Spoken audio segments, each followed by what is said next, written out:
Nowadays, the idea of marriage seems quite natural to most people. However, it has not always been so. During a long period in history, man had no concept of love and the institution of marriage. From the very birth of human history, around 3 million years BC, up until the end of the matrilineal society around 5000 BC, the history of marriage can be traced through its successive stages, beginning with group marriage, through polygamy, and finally to the monogamy stage. Each stage of this evolution had its own development, traces of which could be found a mere 3 decades ago in China. Today, these traces are fading, and in some instances have all but disappeared.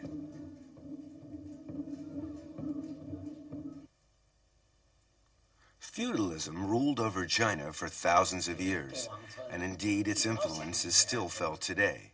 In Shaanxi Sheng, the cradle of the Chinese nation, this feudalism can be witnessed in the marriage customs. The marriage is arranged by the parents and the matchmaker. Family reputation is important and is scrutinized carefully. Many formalities must also be observed. The bride's birth chart must first be obtained. It is then hung at a shrine in the groom's house for 3 days. If nothing evil happens within this time, the bride-to-be is considered fortunate.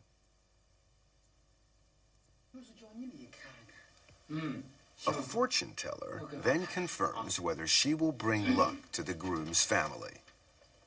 This is known as matching.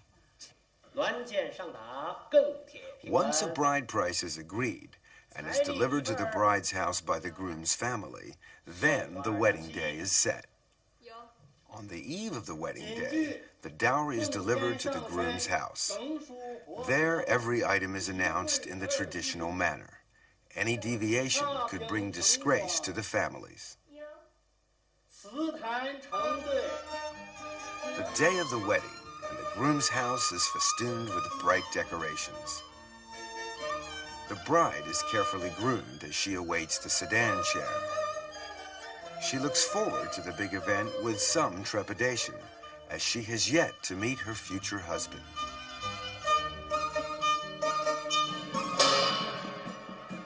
Back in the days when there were still imperial court examinations, those who passed the exams would have a parade in the streets to let everyone know about the great event. And a wedding was also regarded as very important. No expense was spared to make it the most spectacular and memorable day of the bride and groom's lives. Throwing buns to the crowd is traditional in marriage ceremonies. Amongst other things, they are supposed to ward off toothache.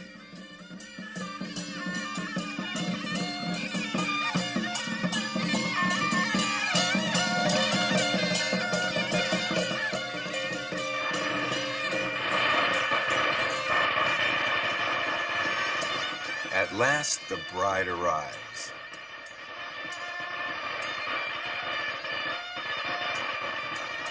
The bridegroom leads the bride by a red silk rope, which symbolizes the husband's rights over the wife. She follows him along a red carpet. The bride clutches a vase and a mirror as she steps over first burning coals and then a saddle to protect her against evil.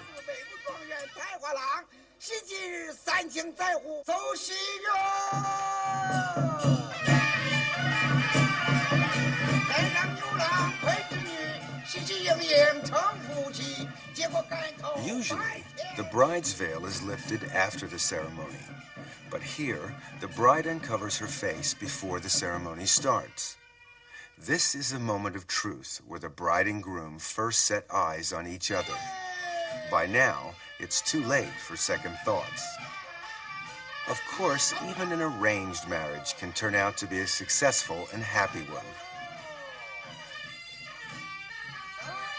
This young couple will have to trust to luck and to the good judgment of their parents.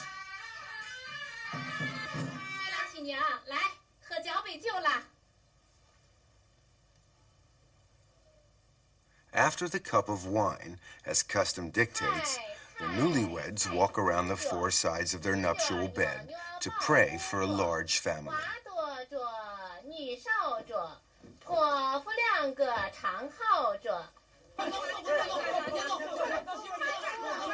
After the wedding banquet, friends and relatives will come and tease the young couple. The idea behind this is to provoke a physical contact between the two of them.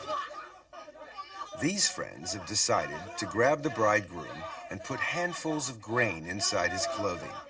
The bride is then encouraged to find the grain and take it out. By doing this, the husband and wife can become better acquainted, and the ice is broken. Secular marriages are quite common. In fact, it's even possible for a man to marry a ghost. In the feudal era, some engagements were arranged before a child's birth, others during early childhood. Life expectancy and the child mortality rate often left one or the other future partner with no one to marry. In Fujian, a surviving male may remarry. However, he is still betrothed to the deceased, and he must marry her before he can marry her replacement.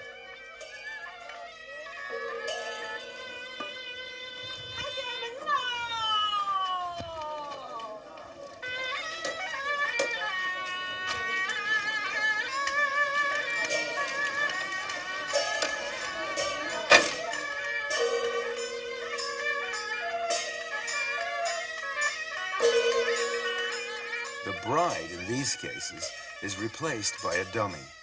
The ceremony remains the same.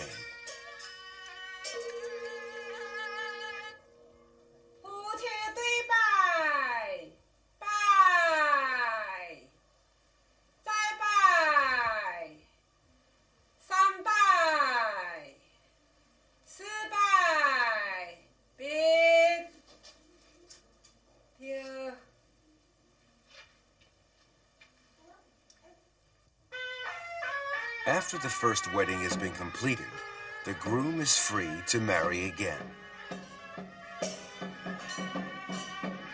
The second bride must pay her respects by bowing to the dummy, as the first bride's spirit has already entered the room. She is only a replacement for the first wife, and as such, she will look after the husband and bear children for her.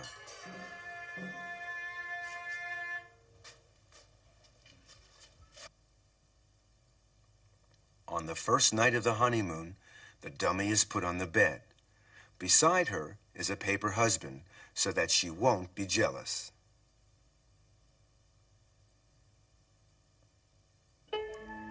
The two couples spend the night in the same bed, the dummy watching over the newlyweds.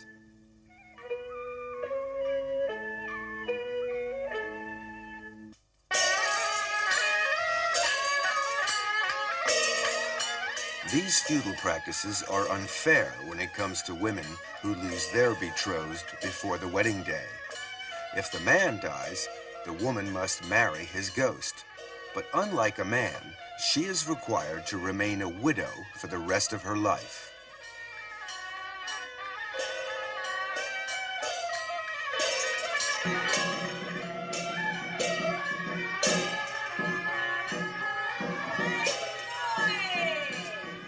The wedding formalities are gone through as usual, but in this case, a rooster represents the groom.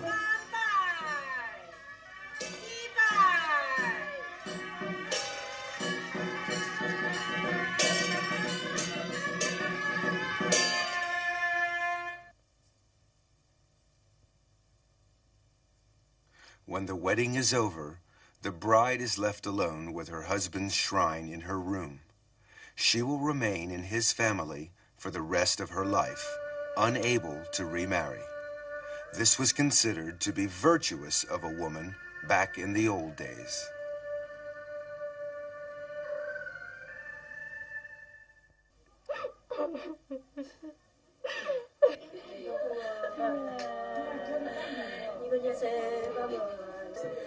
This bride-to-be is weeping over her coming marriage.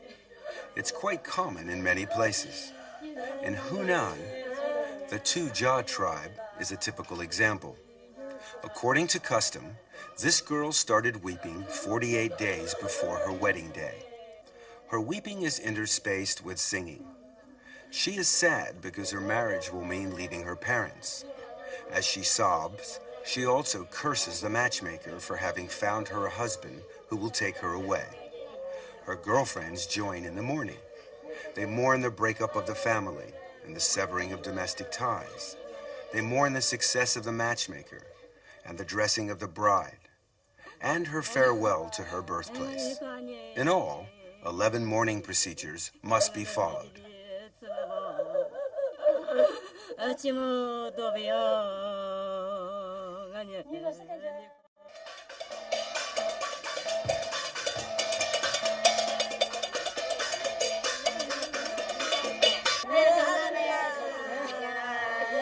The wedding day begins with the bride, still sobbing, taking her place in the sedan chair. She bids farewell to her lamenting family, knowing that she will return in 3 days' time to a, hopefully, more happy atmosphere. She bids a last goodbye to her ancestors' shrine amidst a chorus of wails.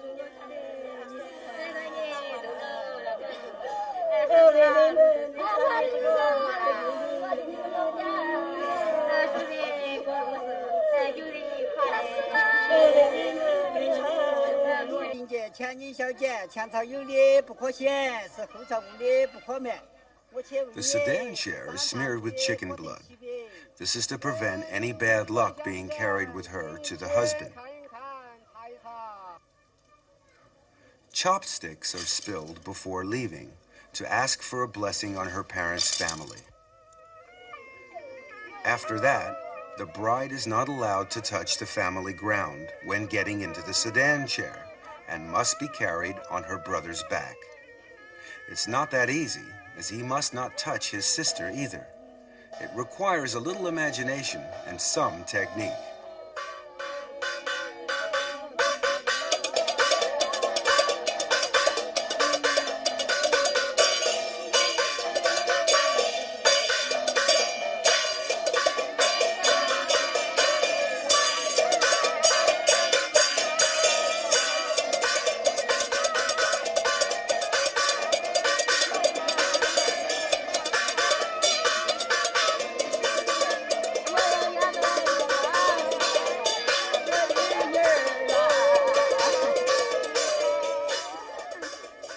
The bride is supposed to struggle to show that she is unwilling to leave her family.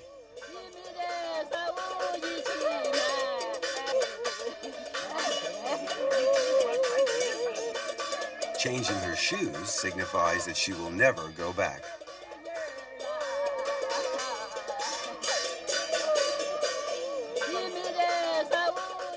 Her girlfriends make a pretense of grabbing the sedan chair as it's leaving. It's very important to make a good show of this. Some scholars believe that this symbolizes the woman's resistance to the husband's rights.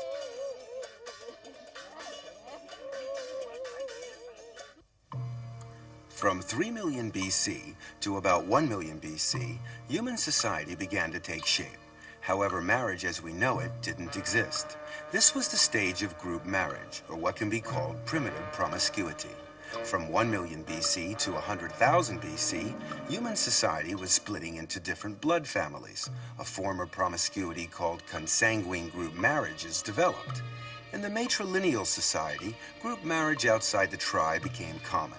However, there was nothing resembling the wedding ceremony as we know it, and these relationships were mainly casual.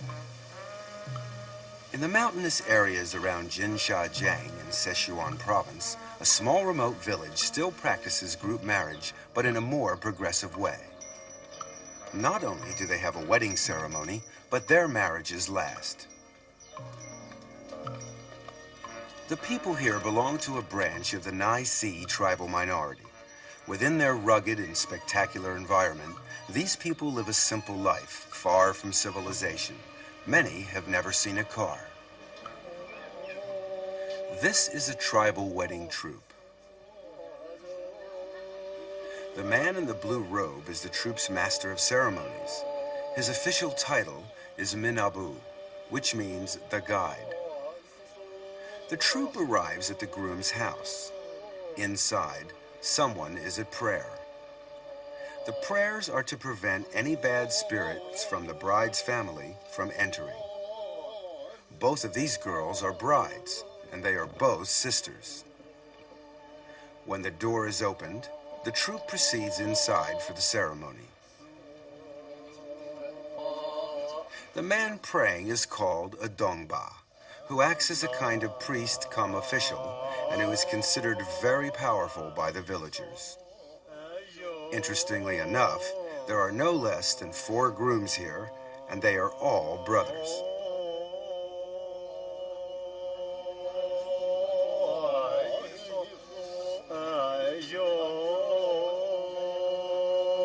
The tying of a cowhide rope is a very important part of the ceremony. It will ensure that the women will not run away. Actually, there doesn't seem to be much chance of that happening. Toasts are drunk to the happy event.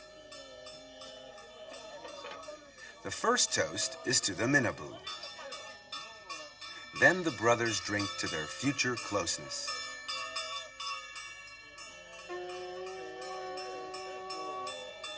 A toast to the brides follow.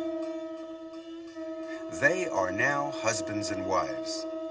Each husband will have 2 wives, and each wife has 4 husbands.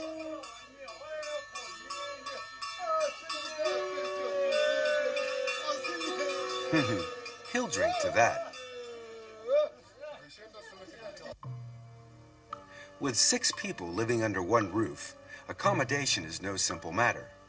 They must live in a 3-story house, husbands living on the top floor, and other members of the family on the 2nd floor, including the 2 wives. The wives are not allowed upstairs. When a husband feels romantic, he must go downstairs. This could cause a problem if all 4 husbands have the same idea at the same time. In these cases, it's a rule of first come, first served.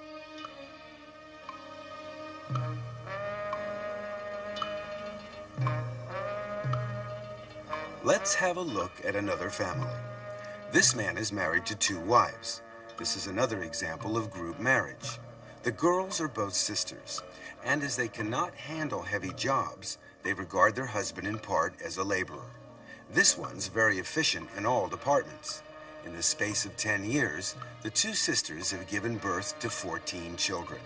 So this man is proven to be a good husband, as a large family means a big labor force. It's harvest time in the surrounding countryside. The procession of family members makes its way towards the fields.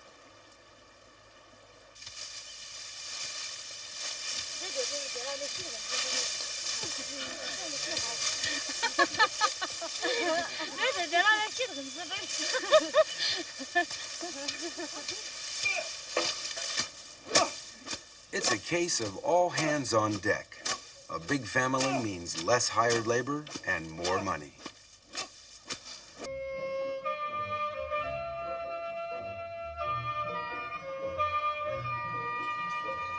This family here, on the contrary, consists of 2 brothers sharing one wife. Their lands are on the other side of the mountain, and the journey takes all day on foot. Usually they leave their wife at home and spend most of their time farming and hunting in the woods nearby. It seems that game is very plentiful in this part of the country. The wife takes charge of all the housework and cooking. The staple diet is a mixture of corn flour. With wheat, they make a kind of wine, which is drunk daily. Clothing is knitted from either wool or hemp, and each family makes do with articles that are homemade. Their only mode of transport is by foot, but the people seem content with their simple lifestyle.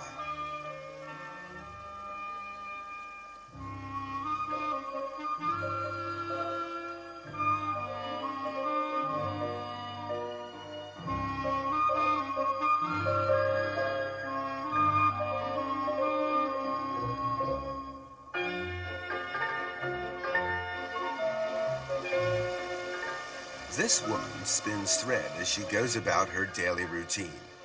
There is always work for her to do, and this will save time for more pressing chores. Group marriage is also referred to as sanogamy, which means partnership. Its format and scope are not restricted and generally depend on economic circumstances, which makes it a very flexible arrangement. The Dong tribe were formerly a branch of the Yu tribal people. Their traditional costume, made from cowhide and egg whites, is quite unique. The combination of these materials gives the costume a sheen. The garment has no buttons and is weighted with pieces of silver. These people inhabit the regions of Guizhou, Guangxi, and Hunan provinces, living mainly off the land. Besides farming, they also operate freshwater fisheries. After a long day in the fields, there's nothing the local girls like better than a cool dip in the river.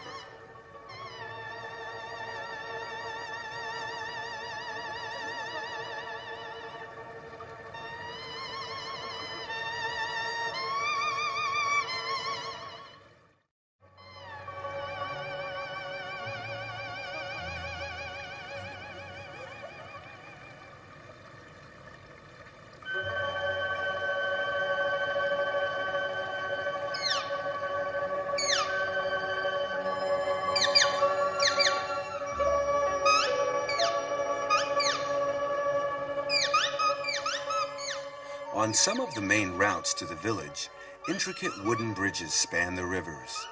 They're known as storm bridges because they are used as shelter during bad weather.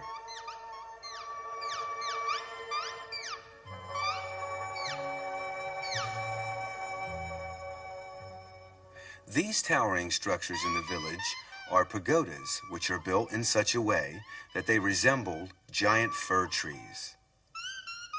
The eaves overlap neatly. Inside, the roof towers above the onlooker.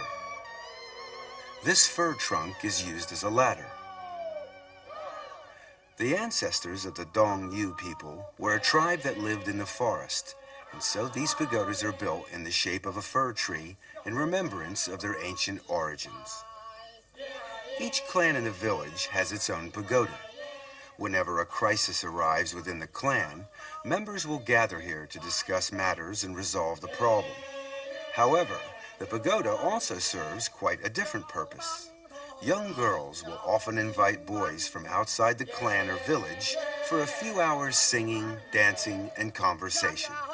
The song they sing is called a step song, for obvious reasons.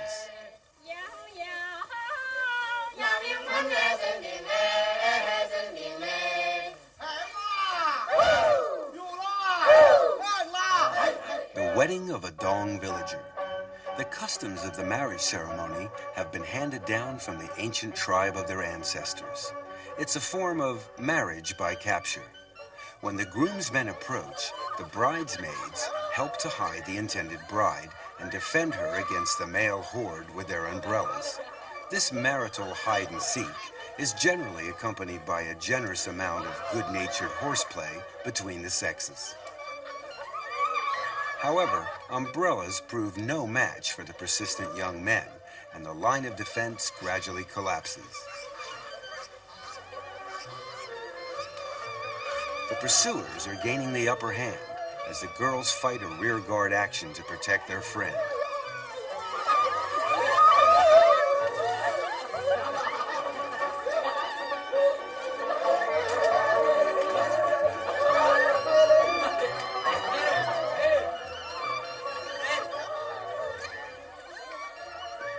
It's the end of the battle, and the bride, a little out of breath, but none the worse for her ordeal, resigns herself to submission.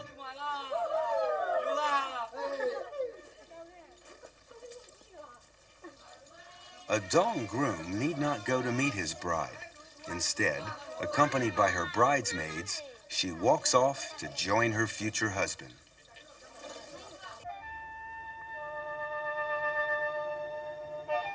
The Bao Yi tribe live in the southern part of Guizhou. All the houses in the village are made of stone, even down to the roof tiles. Here, young boys and girls marry at the age of 13 or 14, the girl remaining with her parents after the wedding, a custom known as non-virile local residence. During this time, she continues to dress like a maiden, sees her own friends, and carries on meeting other men freely. This period may last for up to a decade. This separation is an insult to a husband's rights, and he must take her back to restore his honor. This bride has been descended upon by her mother-in-law and sister-in-law. She struggles and breaks free as the two women give chase.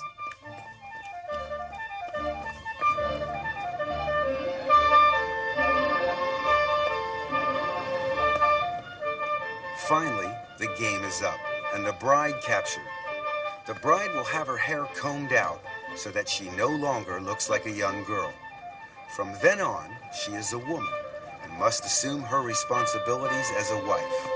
It's another form of marriage by capture.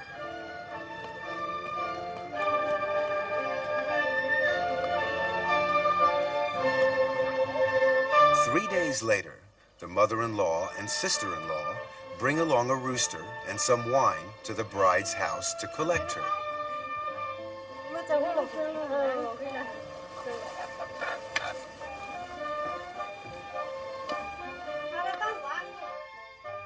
She is given a change of clothes and required to dress like a married woman. A traditional hat is placed on her head. From now on, she is obliged to stay with her husband and renounce her flirting with other men.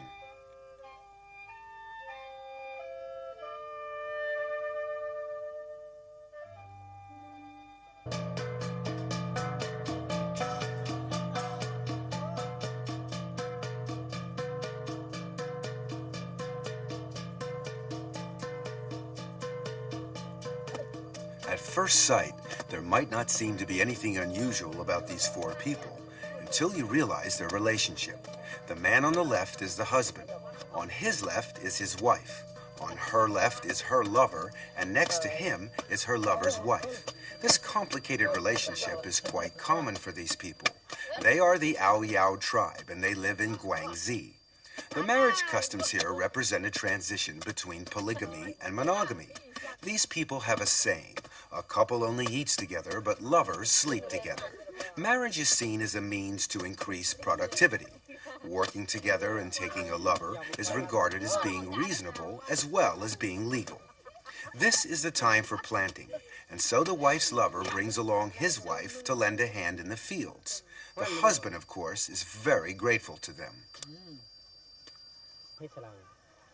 A lover's date is usually initiated by the woman. With this secret signal, the lover will know exactly what to do.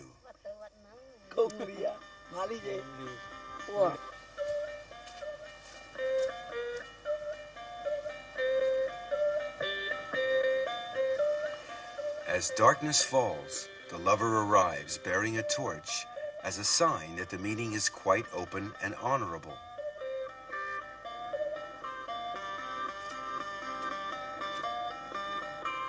The family hasn't quite finished eating dinner when the young man arrives, but the husband behaves normally and receives him as a distinguished guest since everything is above board. The lover feels honored.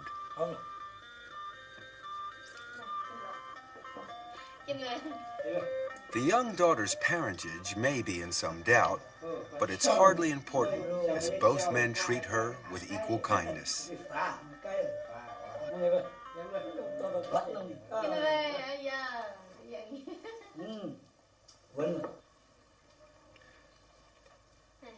After supper comes entertainment, but first they gather to wash their feet together.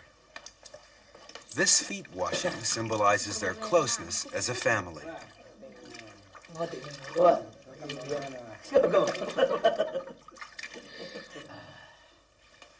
When everything has been seen to, the wife and her lover are free to enjoy themselves. The husband is expected to leave them alone, so he lights his own torch and goes off to meet his own lover.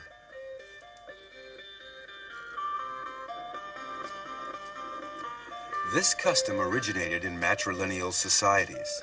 At that time, men worked in their family and had love affairs outside. This continued until the advent of patrilineal societies and the establishment of monogamy.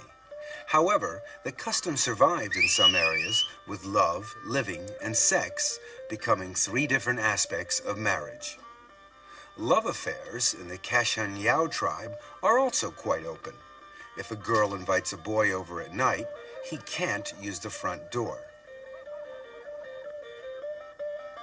However, that's no problem for this resourceful Romeo.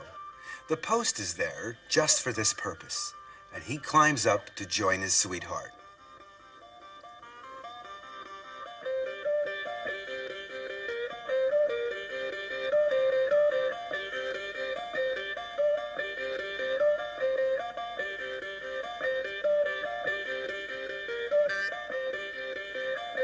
The next day, the girl will end the relationship if she decides she can't get along with her suitor. If she likes him, however, she will introduce him to her mother. In this particular case, the mother is delighted to find that her rather plain daughter has managed to catch herself a handsome young beau. She thanks him for coming and hopes to see him again. He is given a present and asked to stay a while. A marriage looks to be on the cards. Their customs show matrilineal characteristics before marriage and patrilineal characteristics after marriage. It's the result of being in transition from one stage to the next.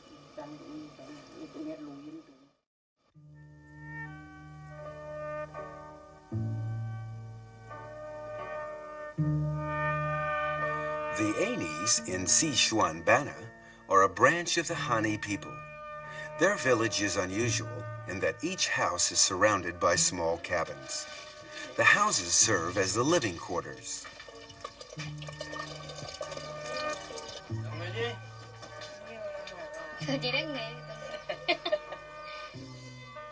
Inside the house, however, men and women are strictly segregated and must stay in their respective corners of the house. Even eating and working are undertaken separately. Men with men and women with women. Even couples are not allowed to stay together.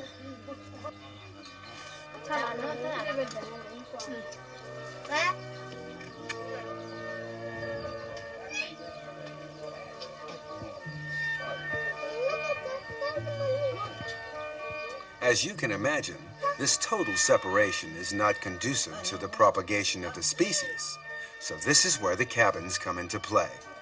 Every male adult has his own cabin where he can date girls and indulge in his amorous pastimes. It's a characteristic of their patrilineal society.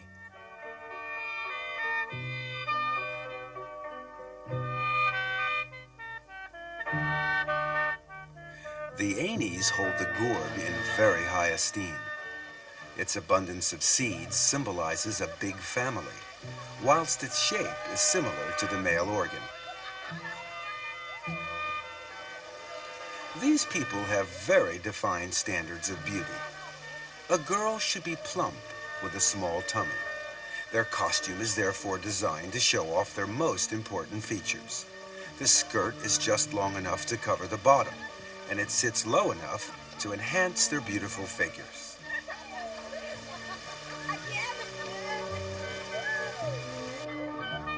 This group of young girls typifies the ideal beauty.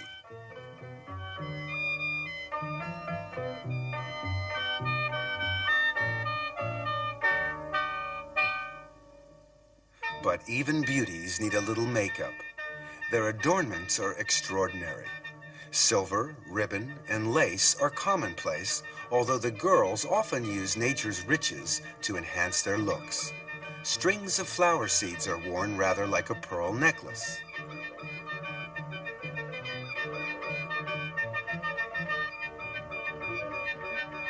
Shells, which are highly sought after in the mountain areas, are made into a belt.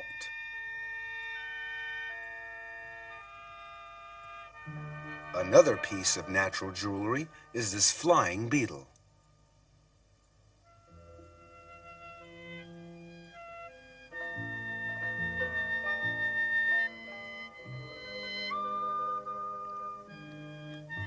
Before it can be used, it has to be prepared. The girls wrap it in a leaf, then dry it out thoroughly in the fire. It is then threaded with a piece of twine. The effect when put in the hair is quite beautiful.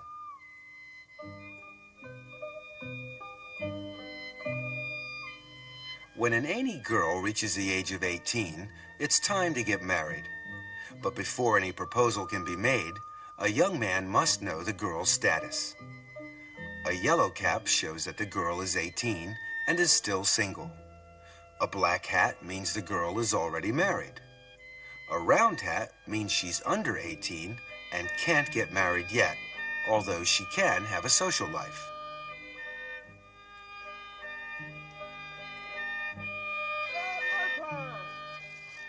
Ainis are open in their attitudes, and premarital sex is allowed. The young men and women often court through social activities, although it's not always easy, as they must marry outside the tribe. Once married, affairs are tolerated within the rules. That is to say, men are allowed to have them, but women are not.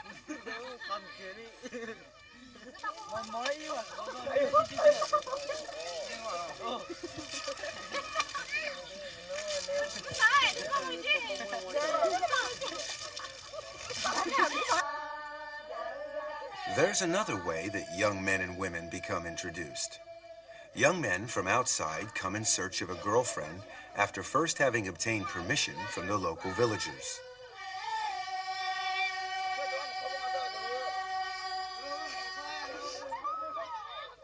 Once a young man has selected his girl, he must make his intentions known to her. 3 procedures must be followed.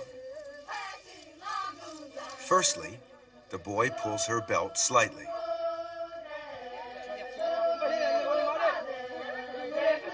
Then he pats her on the shoulder. Finally, he grabs her from behind. If the girl resists, then the boy must leave her alone and try again with a different girl. This young man's wish has come true, and he's got his girl. To celebrate, the local boys treat him as an honored guest and give him a drink. In this case, it's not wine, just water. The lucky man is invited to stay the night, and a cabin is provided for the couple to spend the night in.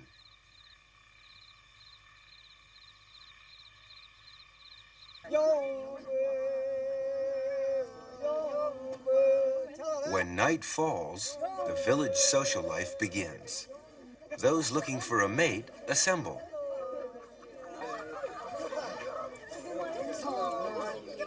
At first, the boys keep their distance.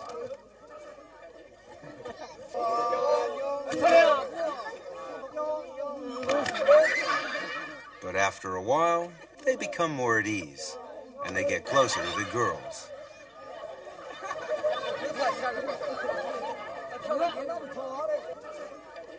When a decision is made, the young man must approach the girl of his choice. If he is refused, it's bad luck, and he must try again. If he's accepted, the couple will go off and get to know each other.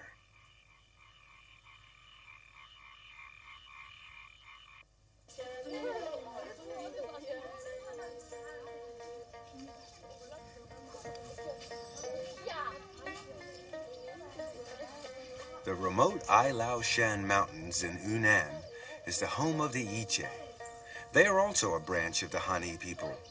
The Yiche women's traditional costume is quite unusual. It is made up of a pair of shorts with a front opening blouse which leaves the right breast exposed. It's their everyday clothing, and it's not considered indecent.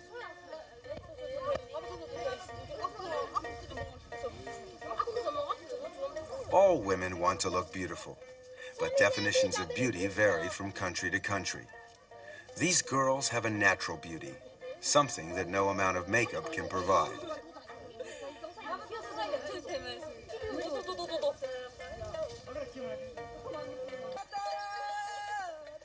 The Yichi have a special festival called Liang Hala, when young men look for a lover.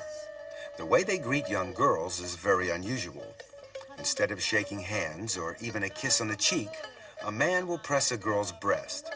Right side for old friends and left side for strangers. It's a great embarrassment if the wrong one is pressed, but the faux pas is quickly forgiven.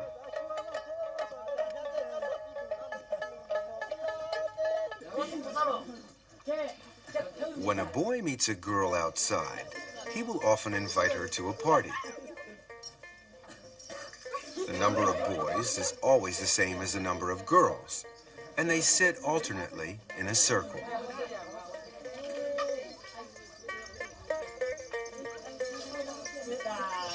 They talk and flirt freely with either the person to their left or the person to their right.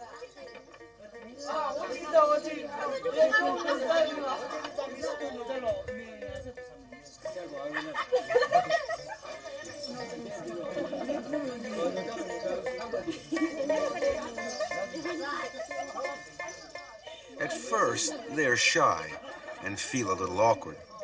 But after some wine, the ice breaks and everybody feels at home.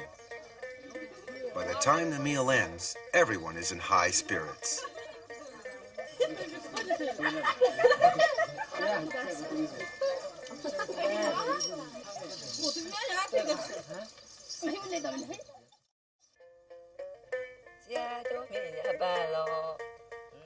The Ichi are open in their sex life. However, despite this, an illegitimate child is frowned upon. This is not much of a problem, as all girls are betrothed at the age of 4 or 5. They remain with their parents and don't live with their husbands until they are older and have given birth to a child. This shows that they are fertile. It's another example of a non-viral local residence. A bridal party readies itself for the big event. The smartly dressed girls here are only the bridesmaids.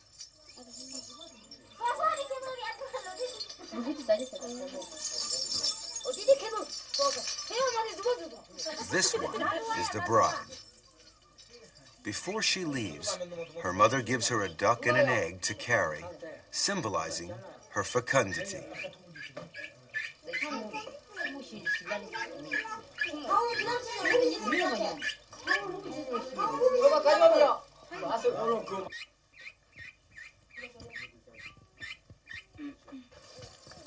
This man is being beaten as he is leading the party taking the bride back home.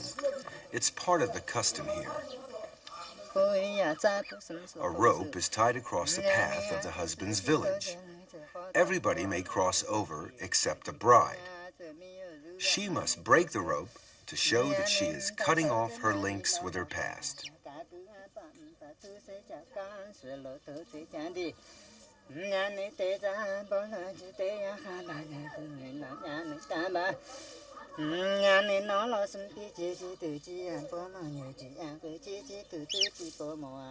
On arrival, the egg is put on the stove, and the bride will share a bowl of uncooked rice with her new husband.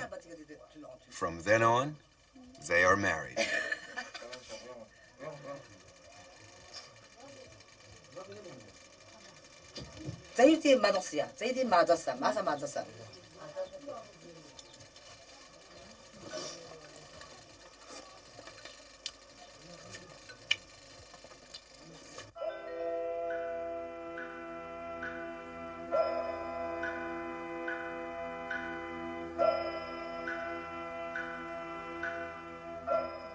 Most women in the tribal minorities are good at embroidery.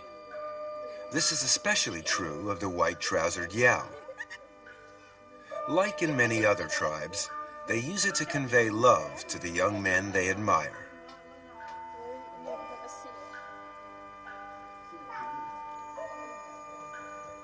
When they are in their teens, their parents build a cabin for them.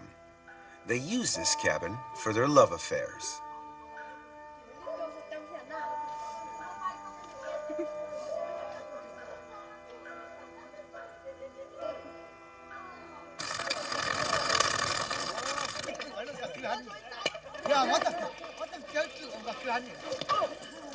Contrary to what you may think, the long-haired youngsters playing here are all boys. The short-haired spectators are girls. Girls have their heads shaved from birth and remain bald until they start their social life. These novices still sport a short haircut.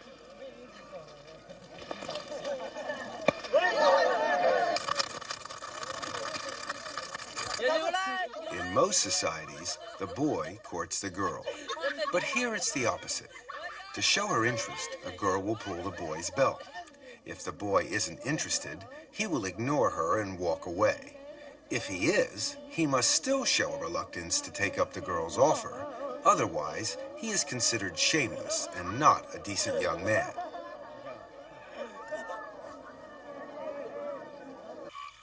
If the girl wishes to take things further, she will take the boy home. Some boys prove to be more shy than others.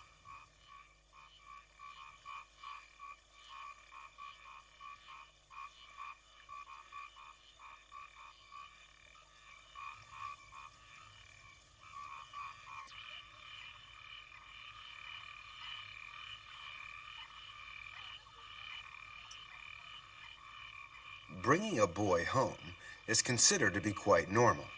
In fact, the parents feel honored to have a suitor in the house. On the other hand, if no boy comes, the whole family is disgraced. Though they are free in their sex life, the marriage is still subject to certain rules. If a girl wants to get married, her cousin must be given first refusal. Her father must consult her maternal uncle first, as her mother came from her uncle's family in the first place. It is thought only natural that the daughter should be offered in return. The offer is made in a roundabout way. The father asks, "The vegetable on my farm is mature. Would you like it?" The uncle replies, "It's good, but no thank you." This answer will make things easier. The girl is now free to marry the boy of her choice. Under an arrangement between the father and the uncle, 2/3 of the betrothal gifts will go to the uncle in recognition of his consent. Marrying a cousin is a form of intermarriage referred to by anthropologists as secondary blood tie marriage.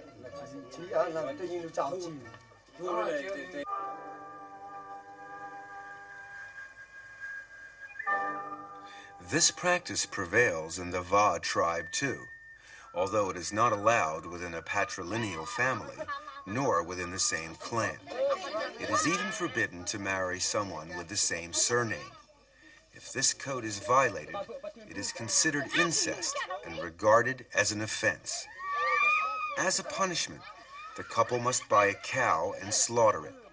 The cow's head is cut off and put on top of the couple's heads to show repentance for this transgression. They treat the whole village to a share of the meat from the cow and pay for prayers to be said, as they believe that this crime may enrage God. They fear that the clan or even the whole village may be cursed otherwise. Thereafter, the couple will never see each other again.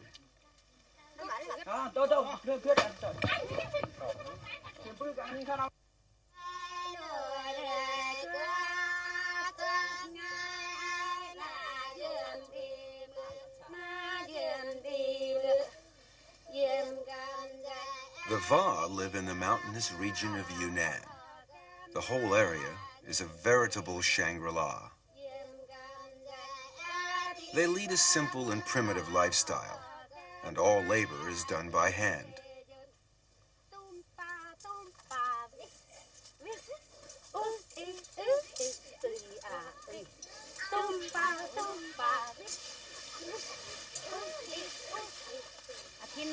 The women usually work stripped to the waist.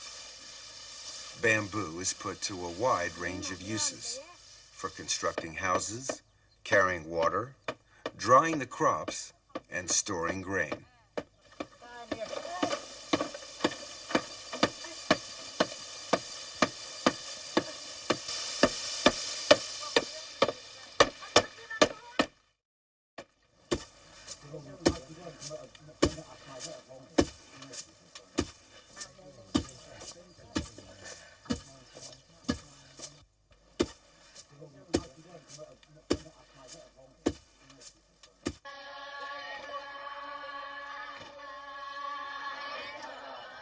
Sva practice free love. Quite often, young men will go out at night to drop in on their girlfriends. Sometimes they will go in twos and threes, or even in a large group.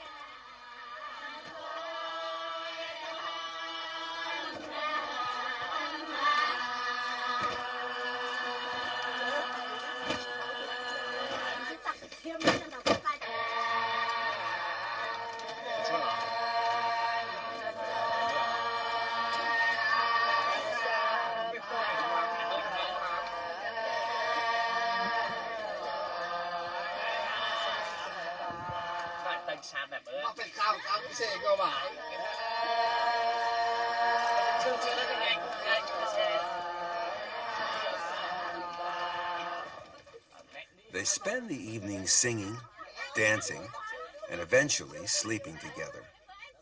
Sleeping together is a sure way of having pleasant dreams, an important part of a good night's rest.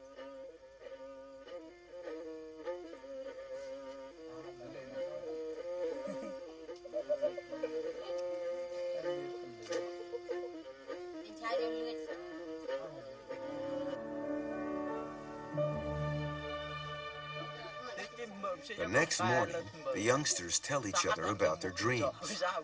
If one dreams of trees or bamboo, it means good luck. A tree being pulled down or a man falling is a bad omen. In this way, they try to read each other's thoughts. If the couple get on well, the relationship will continue. If not, they can always break it off and blame it on the bad dreams.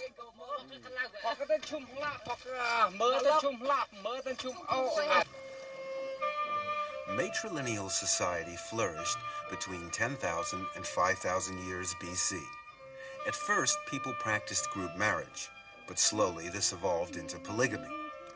One example of polygamy is visiting marriage. This is practiced by the Moshu people of Yongning. This is a typical Moshu house. It shows the status of the Moshu woman. Women live upstairs, each having their own room. The rest of the house downstairs is occupied by the old folks and the young children. Adult males have no place in the home and are obliged to stay with their girlfriends at night. Those unlucky enough not to have girlfriends must rough it with the animals.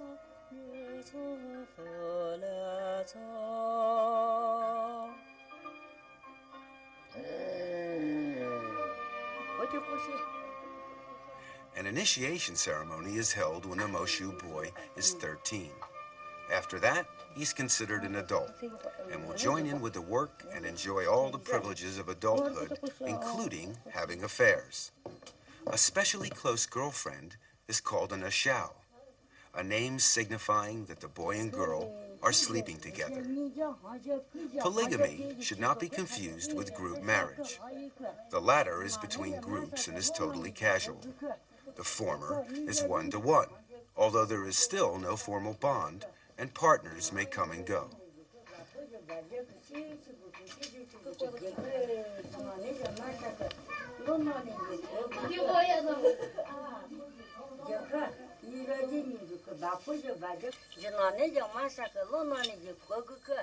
After the ceremony, this young Moshu boy will be an adult. He is ready to take his first ashao.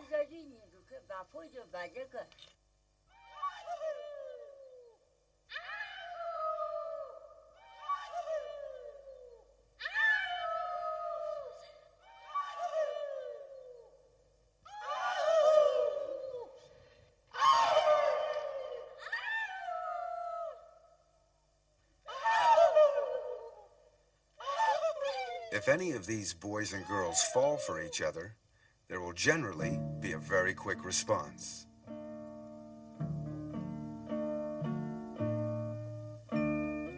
At night, the young boy goes to the house of his new ashao. He throws a pebble to attract the sleeping girl's attention.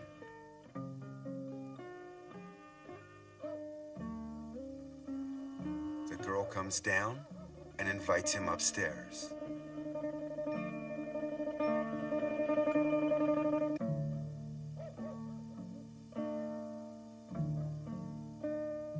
The next day, boy returns to work in the fields as usual.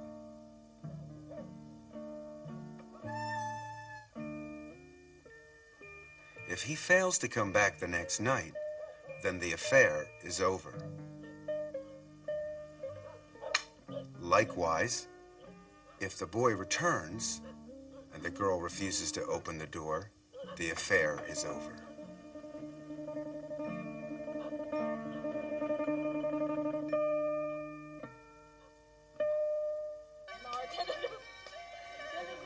Children born from a visiting marriage are raised by their mothers. The father has no obligation to participate at all. However, men are not all without feelings, and after a while, he will lend a hand with the housework and the child.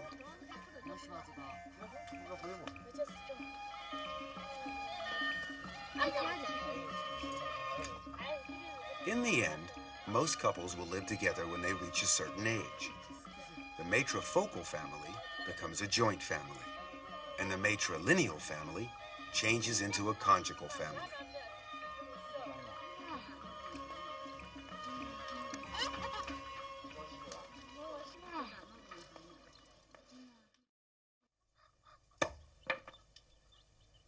Visiting marriages have no rights, but for the Zhuans in Qinghai, it's quite different. A lama blesses the girl first. This ceremony is for marriageable girls and is an ancient tradition for these people. Girls are free to select their mate.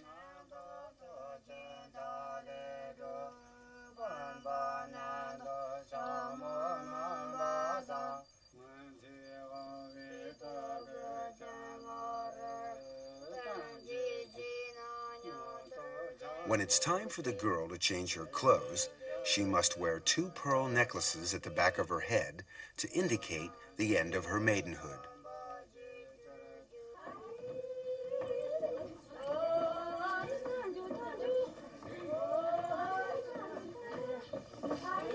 Female relatives congregate around her. The most sacred moment is near.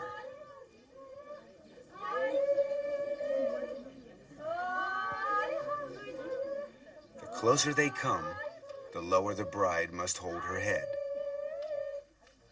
It's a religious ceremony called Dai Tian Tao, or marriage to the god.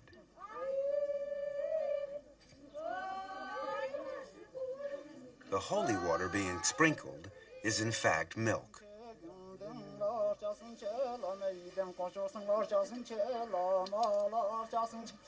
During the prayers, the bride's face is washed with holy water.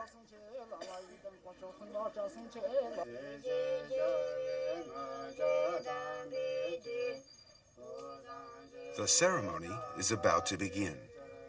Strangely enough, there is no groom present at this wedding. Dai Tian Tao is a wedding for a single person who has no spouse-to-be. This girl is being married to God, represented here by the Lord Buddha.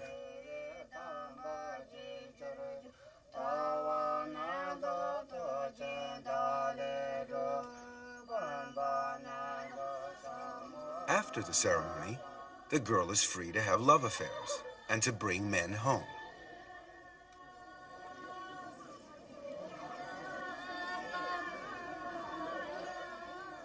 All the villagers attend the ceremony and dance and sing to celebrate her wedding.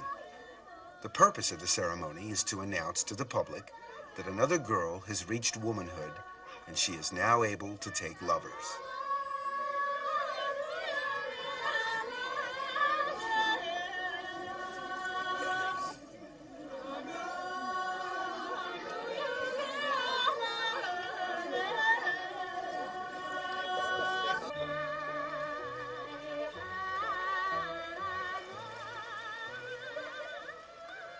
Now that she is married, she may indulge in the activity of jiao shang, having love affairs. It's a form of polygamy where the couple come together for a purely sexual relationship with no thought of family bonding. There is no right of exclusive access either. Each partner may come and go freely.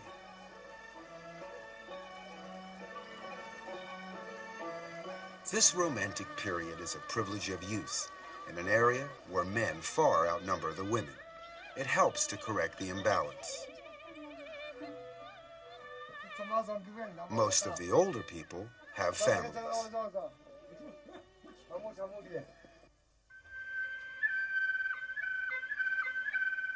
The Miao tribe are a larger minority.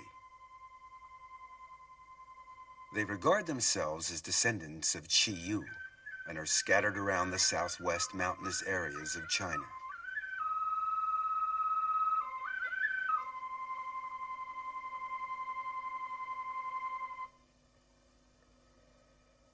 A hero's knot is considered the height of fashion. The Miaos are divided into several branches, and each branch has a different costume. Customs are different too. There are always festivals to celebrate. In some areas, there's a festival almost every month. And at these times, the Miao girls are especially busy. They dress up in traditional costume for the event. They don't get dressed at home, but bring along their costume to the festival where their mothers dress them in public. Everything of value is worn.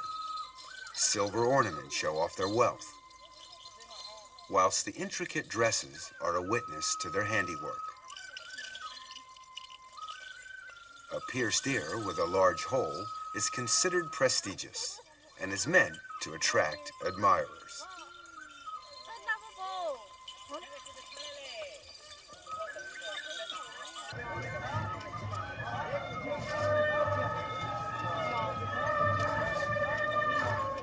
During these festivals, performers from surrounding villages will turn up to provide countless entertainment. Today is the 8th of April festival.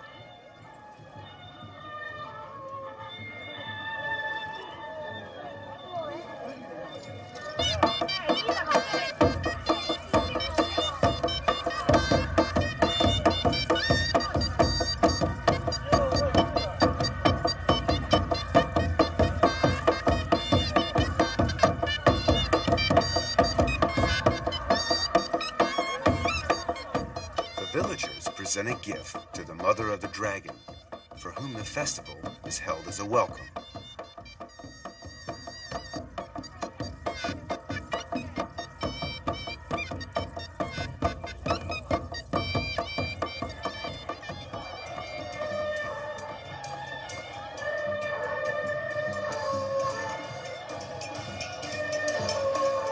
Like the Han people, the Miao race dragon boats at the annual Dragon Boat Festival.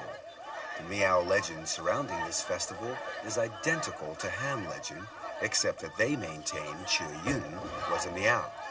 Hunan is the Miao place of origin, and there are indeed historical records of a Miao army, so their legend is not based on fantasy.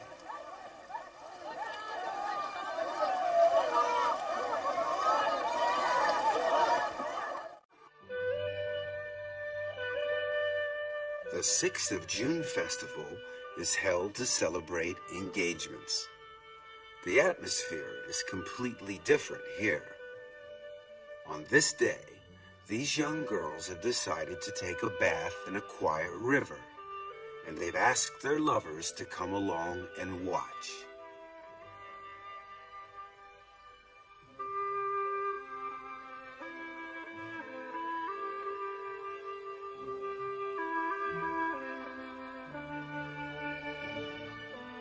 This boy makes a thorough examination.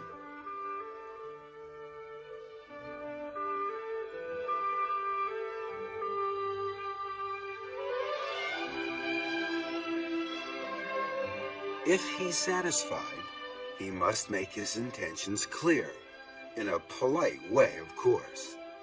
He pays her homage by presenting her with a red ribbon, a token of engagement. In receiving it, she accepts his proposal. Romance is truly international. Another festival is called Eating Maiden's Rice. Besides the usual singing and dancing during the day, the whole family has dinner together.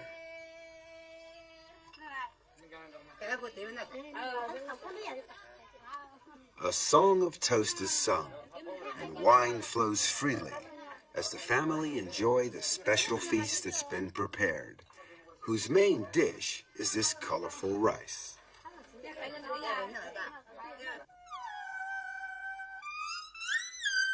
At dusk, young boys arrive blowing a horn as a call to their girlfriends. Each girl takes a rice ball to her lover. It's called asking for rice. The rice balls have messages. Pine needles inside the rice ball means that the girl would like needles and thread as a present. Corn means the girl would like an umbrella.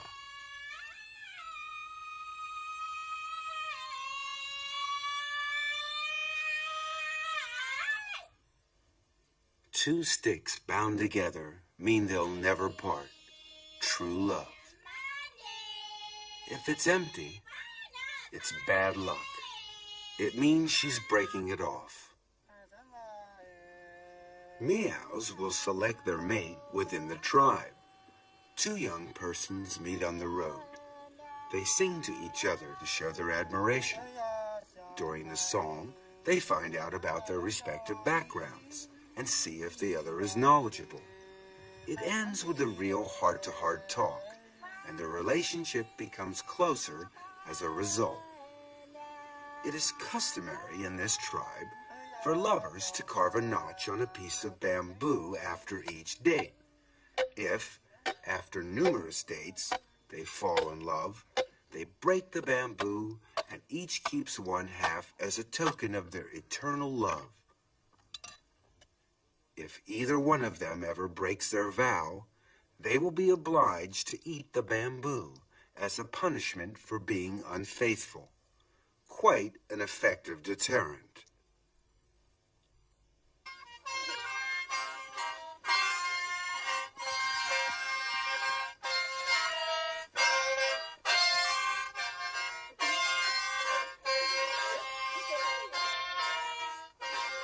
The Gurja are a branch of the Miao tribe. They're experts at blowing the sheng, a long horn-like instrument. Under traditional rules, no blowing is allowed after the planting season. Otherwise, the seedlings won't grow. The correct time for sheng blowing is before planting, which is also the right time to look for a girlfriend.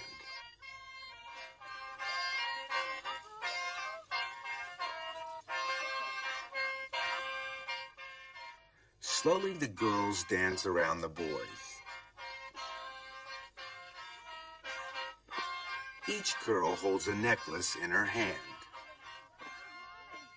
As they dance, the girls choose. They put their necklace on their favorite boy's sheng.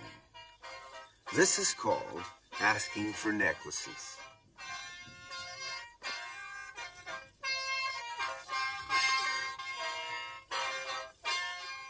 This young man is lucky. His sheng has been decorated. But not every boy is sure to be successful. This one has something the others don't. He has 3 necklaces on his sheng.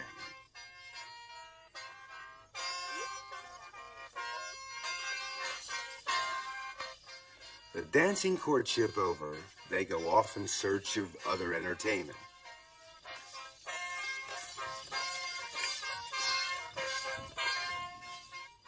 Leaving the unfortunate boy to curse his bad luck.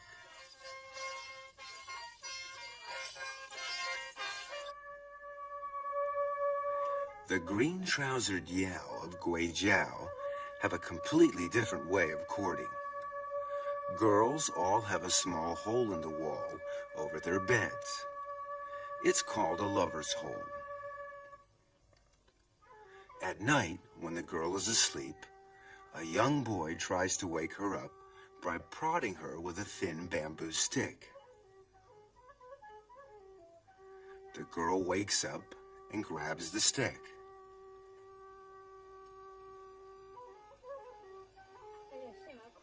But she doesn't react favorably. So the boy decides to go home.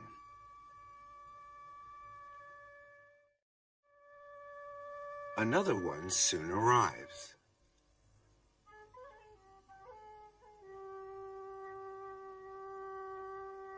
He repeats the same procedure.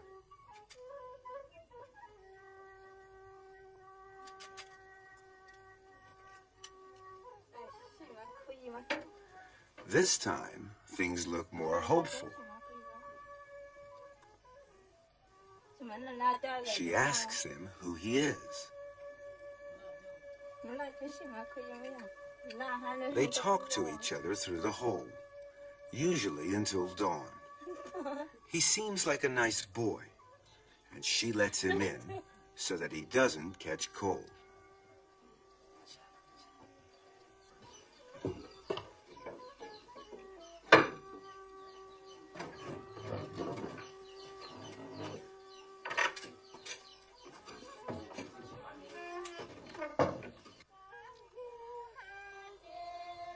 In every Miao village, there is a special place where young people can meet to date or just to talk.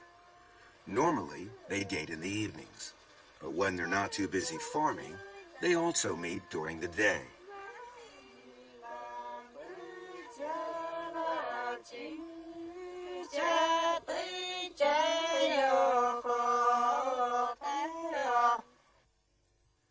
Most girls spend hours and hours embroidering.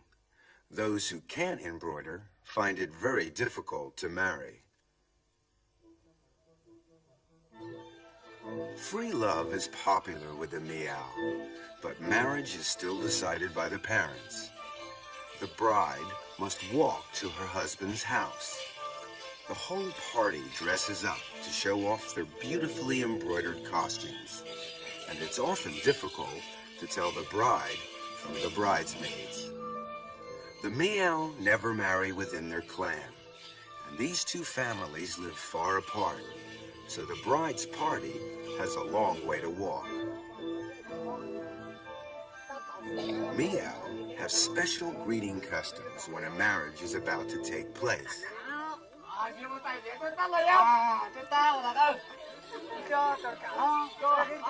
The villagers wait at the entrance to the husband's village and make the bridal party drink from an ox horn.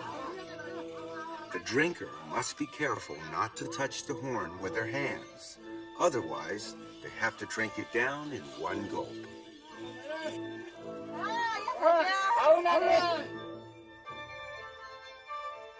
The bride is required to step inside with her left foot forward.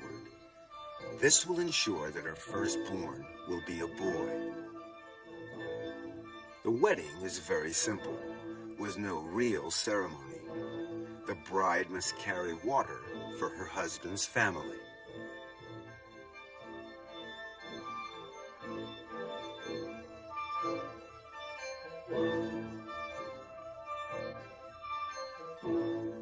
At night, she must stay alone in the kitchen.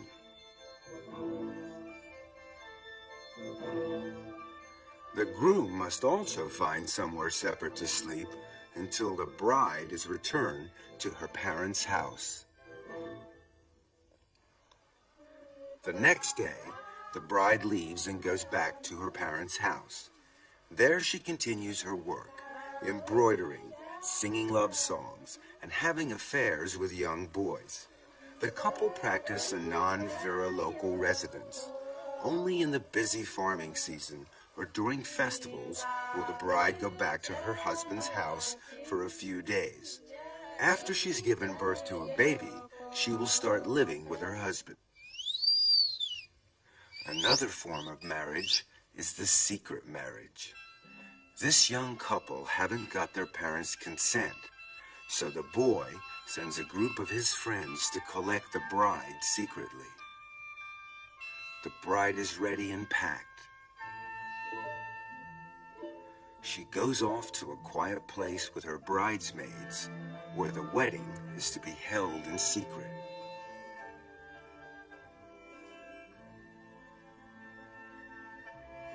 Quickly, she dons her bridal dress.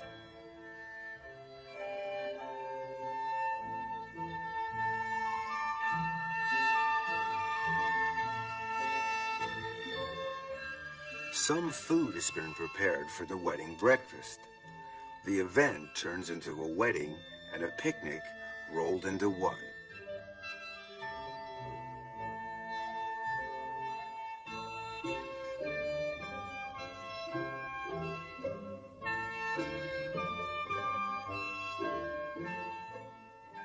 She follows the groom's assistants to her husband.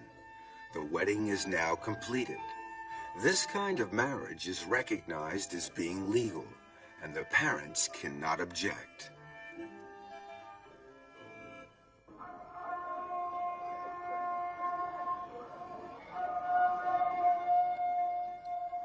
The Uyghurs of Xinjiang are Muslim.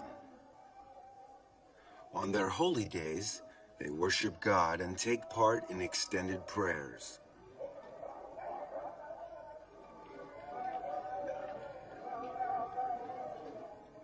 Only men are allowed inside the mosque. Women are strictly forbidden. Islam respects patriarchy and a husband's rights over his wife. Women are regarded as subordinate in all matters. Previously, they were obliged to wear a veil when outside the house. If they didn't, the punishment was severe. If a husband says, "I release you," he is considered divorced from his wife, and there is nothing that she can do about it. Islam allows polygamy. Their holy book, the Quran, says that a Muslim may marry the woman he loves and have 2, 3, or even 4 wives. An old-fashioned Uyghur marriage is very feudal in its traditions and is conducted according to Islamic law.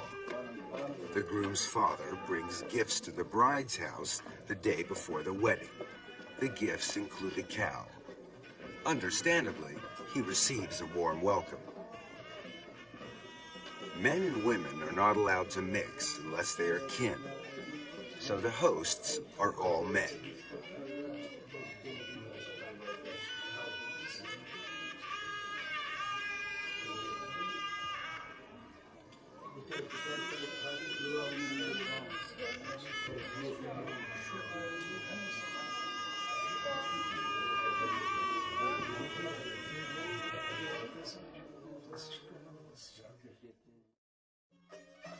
The day of the wedding, the bride gets up early to dress. The wedding dress is a gift from the groom to show that she belongs to him. She will have to obey him in every way from now on. Friends and family come over to celebrate with her. She goes outside to greet the female relatives.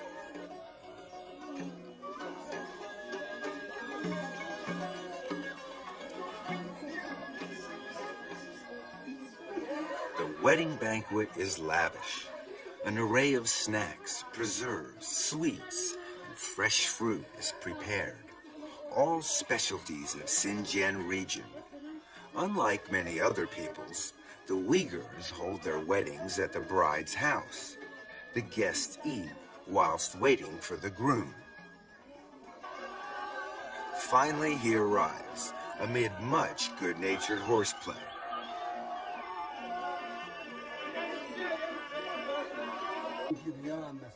A Muslim holy man conducts the ceremony.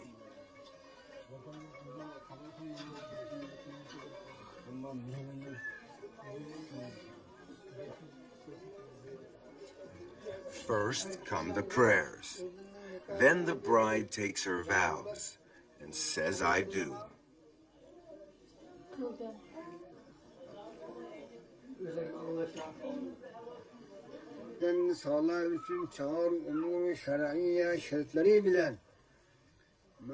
Then it's the turn of the bridegroom. Of course, he has no hesitation.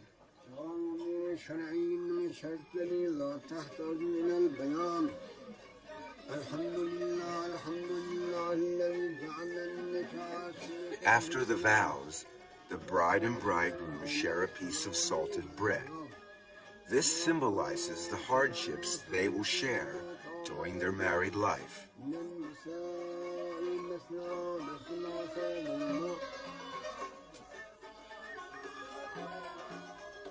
The wedding party then travels back to the groom's house. Here the bride must be carried over a fire before going inside to prevent evil and bad luck from entering, just as the Han brides do.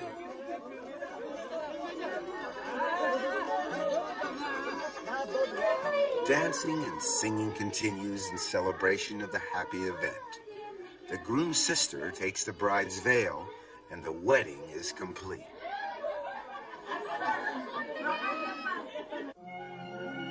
Freedom, monogamy, and sexual equality are the characteristics of a modern marriage. The marriage laws stipulate that prescribed marriage, purchasing, and any acts interfering with marriage are forbidden. Both partners must marry voluntarily, with no pressure from third parties. Of course, love plays a very important part in any modern marriage, and having a love affair is seen nowadays as a prelude to getting married. In the countryside around Beijing, this can be seen happening wherever you look.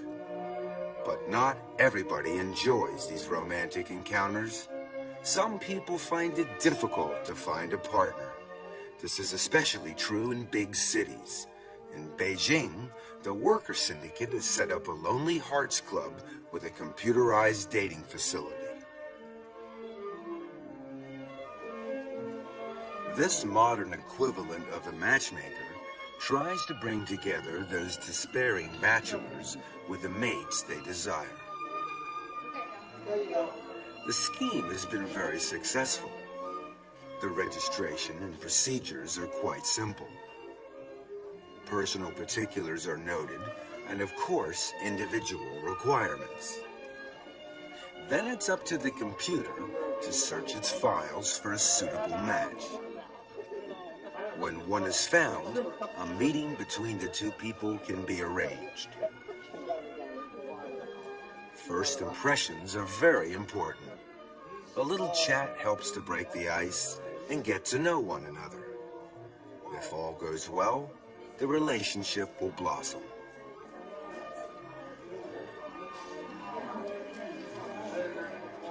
This couple seems to be getting along quite well.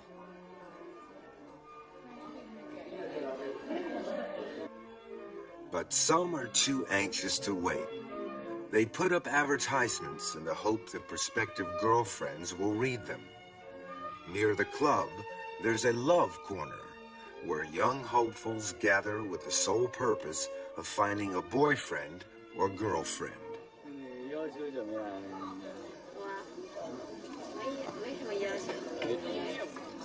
比我强吧，年龄嘛无所谓。年龄无所谓啊。大点。大点。大点也没关系。大点也有个限度，大10年、20年那种。那也别太离题了，大几岁差不多，只要俩人合得来就行。This sounds quite reasonable. But how do you go about finding Mr. or Miss Right?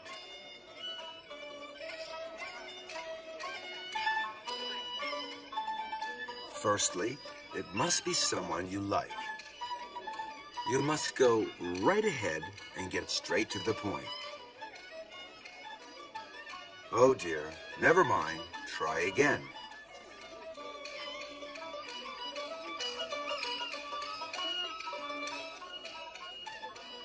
This looks like another no.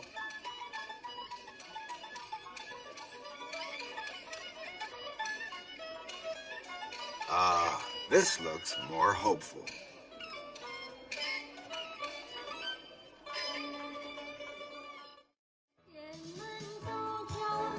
The club provides an excellent service by allowing young men and women to meet and to get to know each other better. Balls are held frequently. It's Golden Autumn Night, the eve of the Mid-Autumn Festival. These two young ladies are obliged to dance together. They obviously haven't found their Prince Charming yet.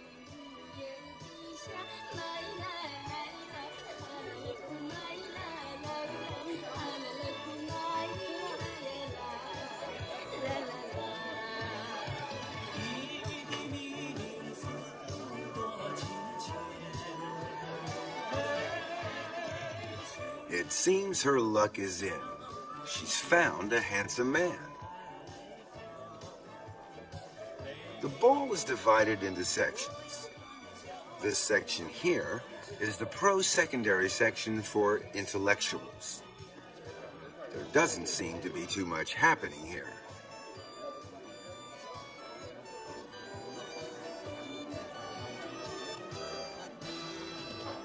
This is the senior citizens section. It's pretty crowded with older men and women trying to find their perfect partners.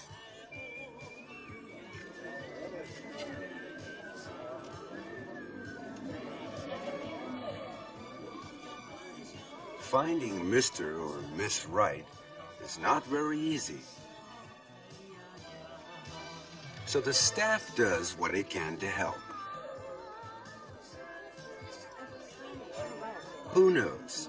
Success could be just around the corner.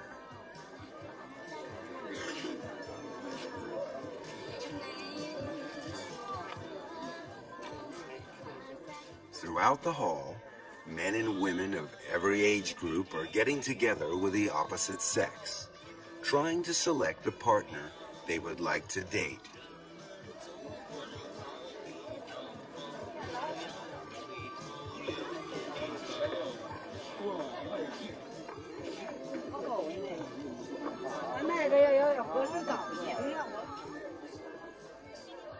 Finally, the ball comes to an end. Partners take their time to say goodbye and exchange addresses to arrange further meetings.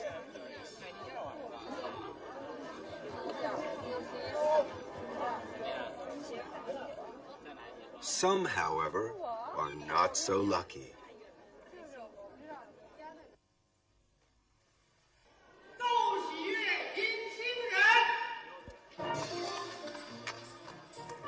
Soon after the Mid-Autumn Festival, the club holds a spectacular group wedding for 100 couples who have found their match.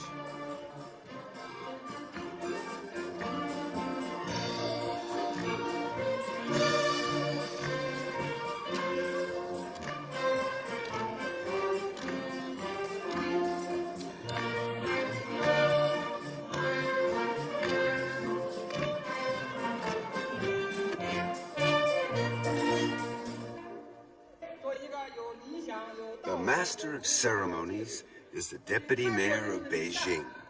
It's quite a grand affair, a happy occasion for all.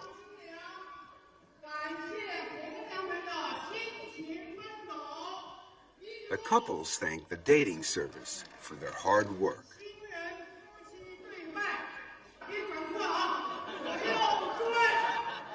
Then they bow to one another 3 times.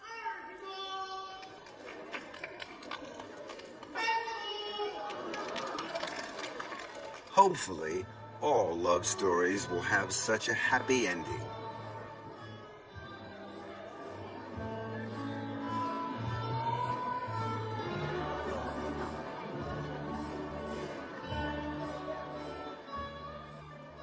The harmonious union of love and marriage is the result of thousands of years of evolution. Some people believe that our present system will continue. Others maintain that marriage customs, like many other aspects of everyday life, are in a constant flux and are bound to evolve further. Of course, nothing is absolutely certain. What will the future bring? Judging by the past, your guess is as good as ours.